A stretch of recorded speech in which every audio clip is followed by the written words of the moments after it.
నిద్ర వస్తలేదా బేటా? మ్మ్హ. ఒక్కడివే కూర్చొని ఏం చేస్తున్నావు నాన్న ఇక్కడ ఈ చీకట్లో? ఆడున్నాడు చూడు మీ తాత, ఆయనతో మాట్లాడుతున్నా.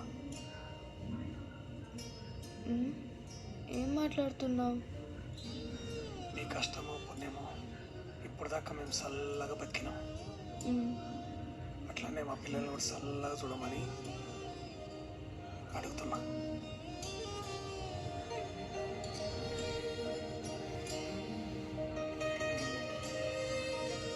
టింపుల్ బేటా, పెద్దదాని అయిపోయినావు. ఇక్కడ నుండి నీ రెక్కలతో నువ్వే ఎగుడు మొదలు పెట్టాలి. చూడు బేటా, జీవితం ఎప్పుడు ఒకే తీరులో ఉండదు. గెలుస్తుంటాము, ఓడుతుంటాము. గెలిచినప్పుడు మాత్రం అందరు నీతోనే ఉంటారు బేటా, కానీ ఓడిపోయినప్పుడు ఎవరిని పక్కకు రారు.